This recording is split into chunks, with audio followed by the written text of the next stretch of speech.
like J.Brock, cause I can score with a second on the clock. What's good, y'all? It's your boy J.Brock. It's Clapitup LA. You know what I'm saying? And I'm right here with the one and only Calirant, y'all. Come on now. Signed with Lo the Great. Yep. She been making noise ever since she touched the scene. And we about to jump into this story, y'all. I mean, if y'all ain't know, she got a whole lot to talk about, y'all. How you doing today? I'm doing good. I'm feeling good. Feeling blessed. That's right. It's a pleasure to have you here. I got to speak on, you know, I feel like since you came out, I've been hearing your name. You know, I've been the viral videos, all that. But my first time seeing you get down was that Asia show that just happened about 3 weeks ago. I appreciate Asia for that too. Shout out to Asia. Okay, shout out to Asia and everybody that was there. How do you feel when you on that stage, you doing your thing? It was just a different feeling seeing you from hearing about you, seeing you on video, but seeing you actually on stage doing your thing. How was you feeling up there? One, I'm pregnant, so I was tired a little bit, but I felt amazing. Like, to be 7 months pregnant and still doing my thing the way I did, I feel amazing. Like, I had a good time with rehearsals, which is finally like putting my songs out on a platform where Asia's there, One Take J there, Lily Baby was performing with me. So it was just amazing. It was fun. I enjoyed every moment of it, and I want to do and hope to do more. See, one thing that I recognized was that the crowd was rocking with you. Yeah, that was that energy. They was live awesome. in there for you. And when I seen that, I'm like, damn. I mean, you can't ignore that. You know what I'm saying? Because there's so many people that know about what you got going on. So when did you realize like that you had a support system like that? Well, when I signed with Lo, I mean, I knew Lo before I got signed, but he was just really fucking with the fact that I was putting out music before I had any type of clout, anything, and the way I was promoting it was like, you go hear me, period, point blank. So when I got my team, that's when I knew, like, okay, I got the support. Like, you know, then I started getting support from all the other rap girls, just other people, and they was fucking with me. And I'm like, all right, that's cool. It was real genuine love. So everything about it has been genuine, period. I haven't had no weird shit, none of that. Everybody been real supportive. That's a beautiful situation. Since the start. Now, see, here's the thing. This is what y'all don't know. This been going on since before she was born. We got to give a shout out to Moms. Okay, because Moms was on Banging on Wax. Yes, she was. Let me. Did you realize how legendary that project was when you? I know you didn't realize. You know, you had to be a kid when you first discovered this, right? Well, yeah. I mean, we always knew about it because we always seen it growing up. I have two older siblings, older than me. Okay. On my mom's side, on my dad's side is way more. But yeah, my two older siblings, they always was raised in that. We from Compton, so it was always around the city. Everybody really know my mom, most of it. So yeah, I thought it was legendary since I was little. That's crazy, man. I've been hearing about Banging on Wax since before I knew what it was. You know, that was just a name. You know what I'm saying? So when you so Moms, when you understand how she is as a musician, you know what I'm saying? What type of inspiration has that been for what you do? It's been everything, really. Like, my mom is my ultimate inspiration for me rapping, for me even being introduced to music. Just her hostess vibe, just her whole thing. My mom, I grew up with jam sessions in my house every day. Man, that's crazy. Like, she'll bring the whole band in. I mean, guitar, keyboard, anything. Like, everybody will be in. It's so many people that passed through our house just going to jam sessions. It's been like that my whole life. So music is embedded in me. It's in my soul. So that's crazy. If y'all don't know what a jam session is pretty much like a whole band just basically freestyling music the whole time. So they up in there. Oh, and I'm sorry to cut you off. No, go ahead. She's like my auntie, but I don't know if y'all know the legendary Medusa. She's from LA. She's from LA. She's a neo soul rapper, gangsta goddess rapper. She's on the Diamond Collective, actually. Oh, shout out to Day One. Yeah. Shout out to Day One. Yeah, my mom sang background for her. Really? So I've been around a lot of musically talented people my whole life. So okay, has Moms ever gave you some stories? You know, something that you was kind of like, man, I can't wait to like experience something like that. She has a lot of stories because like, she grew up in Compton, so she grew up around Eazy-E. She grew up around. I mean, they literally all lived around the corner from each other. MC Ran. she told me so many stories. Like I can't pick one that's like not an inspiration for me. So but the biggest thing for me was just watching her live all the time in that living room every time, like seeing her friends just freestyling and just doing what they do. And I love the live band scene. So just watching that. Yeah. That was like a big thing for me. That's magical. That's magical right there. When was the first time that moms heard you rap? I was 16, 17. Okay. I've been doing music for like since I was 16, 17. And I won most talented at Crenshaw. Oh, okay. Well, shout out to Crenshaw, man. You know. Shout out Crenshaw. 2011 right here. I'm a cougar. Yeah. But my mom first heard me rap when I first wrote my first like rap that I thought was cool. So I was like 17.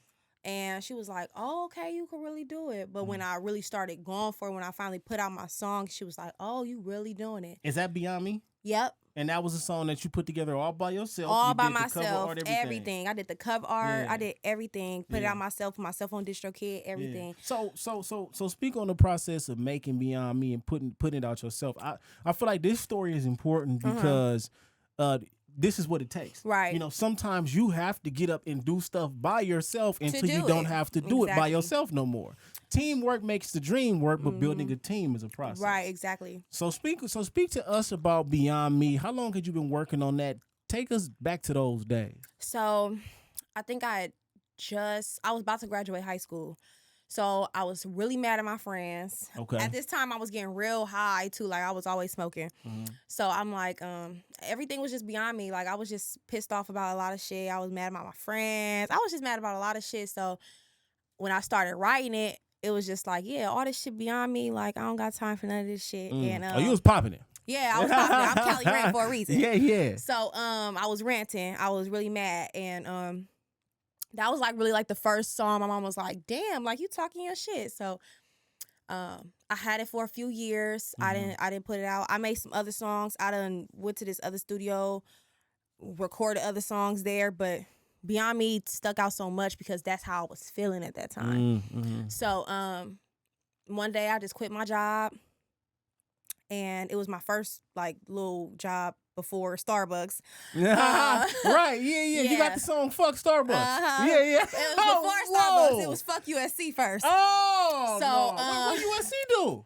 I was working at USC during like the COVID season. Oh my God! And I didn't like my managers. They was weird. Like I never got along with managers. So that's just. Wait a minute. She did what she did was diss every job she didn't like. Fuck them. You live that. See, that's a dream for people to go ahead and diss the job that you don't like. Fuck them. That's crazy. I didn't really like my managers. Like I don't really fuck with authority. So I want to do shit my way. Look, I understand. I'm a Leo, so it's my way or the highway. Gotta go. Yeah. But I've quit my job, and I was like, okay, I got some money saved up. I was gonna get a new car because I just crashed my shit. I'm like, fuck it, I'm gonna use this money so I could actually put out my music finally and stop sitting on it. I contacted one of my homies, cameraman. Shout out to Ahmad Martin. He's like awesome. He did all my videos. Awesome ass videographer. He made a deal for me, and he was like, you hard as fuck, you know, I'm gonna give you a discount. I'm like, period, like, let's do this shit. He came to where I grew up at, which is the Rackets, which is in Compton. It's literally like right there by the train tracks in the Compton courthouse. It's these pink condos. Came there, got the drone out, went to my favorite liquor store over there, like, and we just did it. We just did the whole thing. But see, the promotion was what got me to get signed with Low. Okay, got you. Yeah, because at the hookah lounge, she went to the hookah lounge, had them playing a song. Lo said they would not stop playing it. She had them playing it over and over again. Really? How'd you do that? I was just like, play Beyond Me again. It was the release. It was the day of the release. So I'm like, play that shit again. Play that shit again. I was just talking my shit, but people was fucking with it because they like, you genuine. You not no weirdo, you know. This song is hard as fuck. And I appreciate that. I had a lot of support with the song. So I just telling them, play it again, play it again, play it again. And one day, well, mind you, I knew Lo before that, but because of the sister best friend. Yes, situation. but he didn't know how good of a rapper I was. You know, he working on other shit with bigger artists. Facts. I'm like, but you gonna see my face. Like, you're gonna see me. We gonna work together. We gonna do some music together. So what shows did you pull up to? Because you pulled up to every show he was at. What shows were that? What shows? It wasn't some show. It was parties. Okay, so okay, got you for sure. I went to parties. I brought my homegirls. I'm like, let's just go to the party. Like, let's just chill. But we're going so that Lo can know, like, oh yeah, that's Calirant. Like, I see her a lot. Yeah.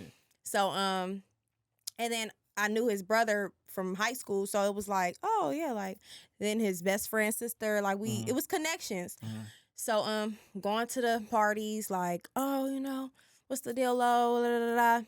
You know I'm rapping, like, you know I'm rapping. You gotta put it out there. You know what I'm saying? Yeah. I couldn't just go and just be sitting there like, oh, I'm at the party. No, I didn't care about that party. I didn't give a fuck about the party. I wanted the connection, the music part. Finally, he finally listened to my song. He seen how hard I was pushing that Beyond Me with the promotion by myself, with no help. And he gave me a chance, and we did Who Was Calirant. Yeah. Because nobody knew who the fuck I was. Shout out Gina Views. Yeah. And yeah, and it's been going up since then. I fuck with that. That's crazy. See, this is networking at its finest, but also at the same time, it's like a fine line because with that, you can find out if somebody messing with you or if they not messing with you. Right. So that right there is a risky move, but it paid off. It paid off. You know what I'm saying? Were you ever nervous about approaching Loda Gray? No. Well, there was already a relationship, so you didn't necessarily have to. I mean, I've never been nervous to approach anybody. Yeah. I like to network. I learned that from my mom. My mom is very much a big hostess. She is very outgoing. I got it from her. So meeting people is just like, hey, what's up? I don't have to be scared. I'm confident in myself and who I am as a person. I know me. That's right. So since I know me, it's just easy for me to just, hi, like, who are you? Like, let's get to meet. Let's do business first, because I like to see how people are with business first before friends. That's right. Because if I can make good business with you, I don't care if we argue or anything, we could still continue to do business if you're a business person. So it was just all about that first. One of the things I mess with is that you say, like, I'm me. You feel me? I'm gonna be me. You know, and that's what makes you so unique. Being yourself, there's no traffic in your lane. No. You know what I'm saying? Tunnel vision. Yeah, facts. And one thing I like about when I listen to your music is I like the fact that you don't say the same thing every song. Period. You know what I'm saying? You don't say the same. And I also feel like that you're an artist that could be a great storyteller. You know what I'm saying? Like, you know, you hear the YGs tell stories. Who's that one guy who tells the stories, the old school guy? I forgot his name, but anyway, he tells great stories in his music. Is that something that you have ever like paid attention to? Yeah, so my favorite artist is E40 and Kendrick Lamar. Like, that is some combination right there. They're my two top people ever. Like, my first album I ever got was The Ghetto Report Card by E40. Yeah, I was 6 years old. I got that for Christmas. Is that the one with muscle cars and all that? Yes. Oh yeah, that one was going up. Yeah, that was going up. I swear, that was going up. My mom gave me that album. Yeah. For my birthday. I loved Gouda. That was my favorite song on there. Gouda. Yes. Yeah, getting the money. Okay. Yeah, his lingo and just it's like bubbly. You know what I'm saying? So how did you talking his shit? Yeah. He ranting too. Facts. He E40 rant. Yeah, E40 rant. Okay. The rant, clap it up rant. You know what I'm saying? That's crazy. And then Kendrick Lamar, he from the same city I am. Yeah. So it was just like listening to Kendrick, and I love God. I love being spiritual. I'm very much blessed. I don't put nothing before God. That's a fact. So since I heard that in Kendrick Lamar songs, he was even battling his spiritual warfare and stuff. It made me more listen more. Inclined to listen. Yes. Yeah. So okay. So when you talk about this spiritual warfare, which is real, very much real. What got you into being able to pay attention to stuff like that? So with my mom being a singer, she was like singing neo soul a lot. Okay. So it was always like a spiritual type of vibe in our household. But I wasn't really into tarot at one point. Like, what is that? What's tarot? Tarot is like this. It's a spirituality thing. It is not of God. Oh, okay. I mean, that's just how I feel personally. If anybody else is doing tarot, you know, good luck to you. I can't fuck with it no more. But I was really into tarot. I was really into my crystals and my healing and my chakras and stuff like that. That's crazy because it's like you know, it's like, how do you get into that? You know what I'm saying? Because when you hear about it, it always, you know, it you can feel it. Yeah. People like that are always on another level spiritually. Yes. You feel what I'm saying? Very much on another level. That's crazy. So do you pick up on bad vibes quicker than everybody else because you're so spiritual? Yeah, I think it's more of like an intuition thing. That's why I like to network with people. Yeah. I like to see how you vibe with me because I'm going to be me, period. Regardless. Like, I'm going to be me. I don't have to feel like I got to be hard or I got to be this or that or have no, I'm coming straight as me. And, you know, sometimes when I view certain vibes, it's like, okay, but can I work with you? At the end of the day, your vibe might be funny, but can I work with you? If I can't work with you, then it's no-go. We can't even sit. Got you. That makes sense right there because for one, you got to be able to protect your energy. Yeah. You feel what I'm saying? That's my baby name too, Energy. Really? Yes. Oh, well, shout out to that. Shout out to Energy. that. Facts. Shout out to Yes. and she gonna have energy too. Okay. She definitely will. Definitely gonna have energy. So yes. So you know how often do you thank God? You know what I'm saying? Every especially that's a good thing. Just especially thanked them a few minutes ago. Yeah, especially when you think about how far you've came. How often, you know, when you thinking about that, how blessed do you understand that you are? Because not everybody can get into the door like that. You know, a lot of people be asking me like, you know, you so young, like, how did you get that? One thing that always stay with me is God doesn't cause confusion. God does not cause confusion. If you are confused about something, pray on it. If you still confused, it is not of God. That was the first thing that stuck with me. Like, God does not cause confusion. So anything I was confused about, I prayed on it. Like, I don't know if this is really, it's fucking with my mind, you know. Pray about it. God showed me instantly.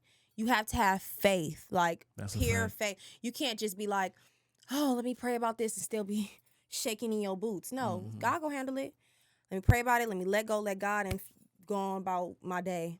God go show you. So once I start really incorporating that and putting that to the most extent of it all, God just continue to bless me, continue to show me lessons. He's still showing me lessons. He's still guiding me. He will always guide me through everything, you know, guide me here right now. That's a fact. That's a fact. God is just the number one source in my life, period. He just guides me. I keep my faith. And like I said, God doesn't cause confusion. So if you confused about anything, you don't know what to do, pray on it. Let it go. Yeah. Do something else. Yeah. And God go show you immediately. That's a gem. That's a gem right there. Calirant, when you have heard feedback, you know what I'm saying, from some of the things that people picked up on you, what's some of the things you feel like people may not have understood about you? Me being late on no jumper. No, just saying. Yeah, I forgot to say that outside. Completely forgot to say it. No, I was late, but I still was, you know, had to say what I had to say. But that'll never happen again. She showed up on time today. I did. I showed up way early. Okay. I guess me being a mystery in a way. Like, who is Calirant? A lot of people can't put my face to my music. The name. You know what I'm saying? Because I don't really put myself out there on social media, like, you know, like telling my business, and I don't have time. The evil eye is a real thing. Like, people will prey on your downfalls if you let them know what the hell is going on. Like, just always, you could be real about who you are, but you ain't gotta tell everybody your business to be real. That's a fact. You be yourself. Wherever, whenever, if anybody meets you, just period. You know what I'm saying? Can you tell when somebody ain't being themselves though? Definitely. But then again, that's not my business. That's for them to overcome. That's a fact. That's a fact. That's a fact right there. You just let them be them. Yeah. If you can't, like I said, if you can't work with somebody, if you can't be friends with somebody, but you can work with them, because you don't know what connections they'll still bring with you. That's not y'all not being friends. And see, that's what I'm saying. Like, that's why I feel like respect is such a big thing, because you respect. never know where somebody will end up. And if they got, you know what I'm saying? Like, if you disrespect somebody and 10 years later they're in position to where they can either make you or break you, what you think they gonna do? Exactly. You know what I'm saying? So that right there is what makes a lot of sense. So like, so when you get into the studio, what's your typical setting? You know what I'm saying? Do you like candles lit? Do you gotta, you know what I'm saying? Being a spiritual being, I'm assuming that has to, like, are you a fan of Erykah Badu at all? I love Erykah Badu. Yeah. I grew up on Erykah Badu, India.Arie, Jill Scott. Man, I grew goats. up on Dwelle. I don't know if you know who Dwelle is. I know what the name look like. I don't know who Dwelle is an amazing musical artist. He's dope as fuck. Kim, a lot of different people. Yeah. But my vibe in the studio is like vibes, period. Everybody got to be vibing. Like if you have a bad attitude or you having a bad day, it's not like no shade, no tea, but remove yourself, get yourself together, gather yourself, and come back and have a good time. I'm all about good vibes and good time. Like I love to party. Yeah. I love to just have fun. Yeah. Like I don't have to do the most to have fun. To have fun. Have you? I mean, but have you ever went to the studio with a bad? Because we dealing with life. Hell yeah. Every day. Hell you yeah. know what I'm saying? Okay, so what's the difference in the execution? Because like here you got to be able to cut stuff on and cut stuff off. Yeah. You know what I'm saying? So have you mastered the art of that when you go to the studio and maybe your day not being the best? I personally think so because I put it in my music. Like when I'm rapping, I don't feel that other thing because I'm already in aggression mode. Yeah. Okay. I'm rapping. That's why I like to rap because I started rapping out of aggression, out of being angry. So. Me just having that aggression, I know if I'm upset before even getting in the studio, I know like, shit, I'm gonna kill this, kill the fucking beat because I'm already irritated. I got the aggression to do it and come off. I don't really hold grudges and hold all that in. Like I can't. Like that's not of my soul. Like I can't. That's tough. That's tough for the average person. That's really tough for the average person. A lot of people got different ways of coping with shit. I can't sit and be mad and all day and let shit fuck with me because that's not of God. Like I can't do that. I feel that. I feel this. So here's something y'all got to understand, right? Calirant has done some poetry in high school. She said it was something that almost made her cry. It took her to that level. Now, when you're doing your poetry, I mean, this expression, you know what I'm saying? What type of appreciation do you have for poetry and what it does to the soul? I love poetry, especially like when people are just expressing their emotions. I don't really express my emotions too much with like just people on a daily basis. So to put it in music and to put it in like an art form, I'm very artistic. So to put it in an art form is beautiful to me because you can see how it blooms and what it could do to other people. Like that's why saying different words and connecting with people on a word, the tongue is a powerful. That's a fact. Manifestation. So, if you speaking to people and you speaking light into people and you speaking realism into people, they go feel that. Period. They're not gonna feel nothing else but that. So that's what really makes me like really appreciate poetry is the realism of it and the emotion of it behind it. That's pretty much it. That's a fact, man. You know, see something about poetry, man.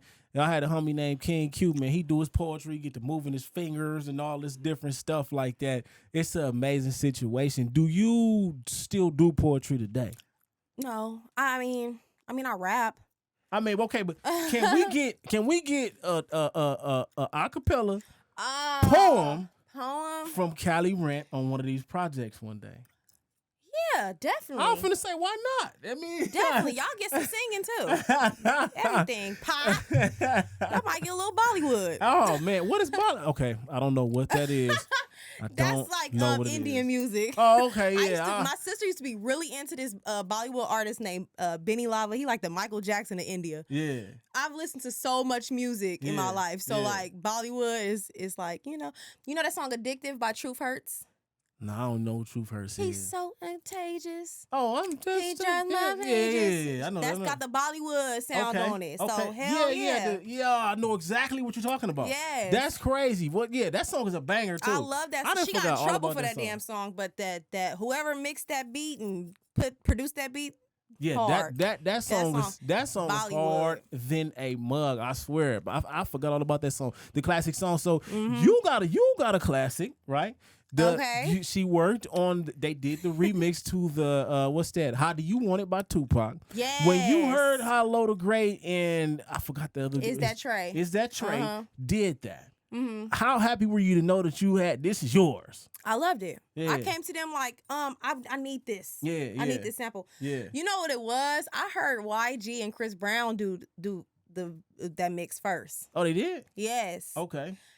I was like, I could do it better. That's crazy. I never.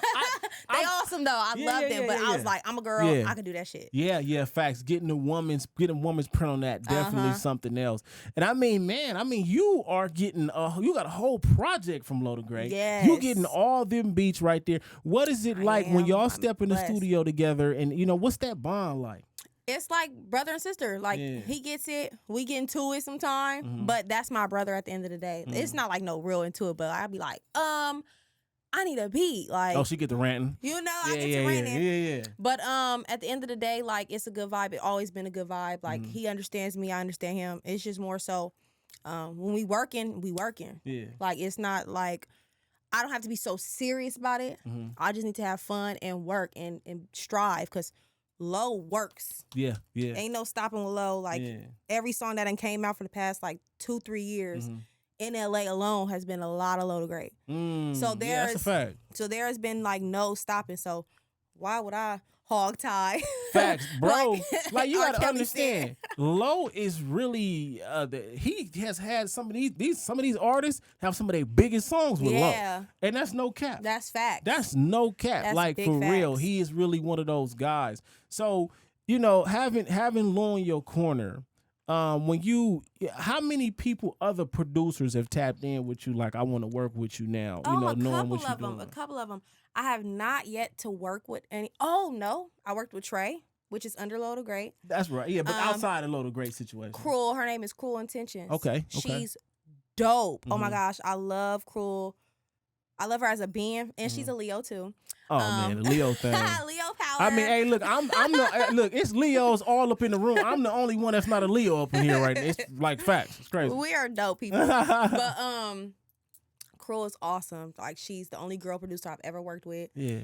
Hard. She did off of my new EP that just came out not too long ago. She did No, did she do Mo Problems? She did Say My Name. Okay. And, Say My Name. Shout out to that. I love that song. That's my little grown woman song. But she did Say My Name. She did another track for me too, and Cruel's dope. She has some awesome beats. Like, y'all tapping with Cruel Intentions. So when you working with a female producer, you know, being a woman, you know, what type of connection is that? Because I could, you know, for one, female producers are definitely on the rise. You know, shout out to the homegirl Nubia G. Period. But when you working with a female producer, how much more in, I don't know, like in unison are y'all? Very much in tune, because she's a female. She gets it. I get it. You know what I'm saying? Like, women are emotional or whatever, but it's more of an emotion on the music. So that's how I feel. For sure. I mean, and shout out to that, man. Being tapped in like that. When you hear about what they speak on as far as women in hip hop, women in rap, you feel me? A lot. I mean, women have much more of a smaller fan base than men. That's very much true. Is that something that you ever think about or dwell on? No, I feel like for me, no, because we all have our own lanes in life. We have our own journeys. Beyonce is not little. That's a Beyonce fact. is like the only person to have that many Grammys ever. Yeah. A man is not topping her, like, right now at all. Not even her husband. Oh, that's a bar. So, you know what I'm saying? That's like, a bar. I don't feel that way. I feel like women are still on the rise. Nicki Minaj. Who's topped Nicki Minaj? Yeah. Literally, like, who has topped Nicki Minaj? Hey. She had the whole game by herself for like 10 plus years before everybody else came. So I don't feel like she sure did. I don't. She did. Now with women in LA though, right? Yeah. I think that's what it is. Us, Right there.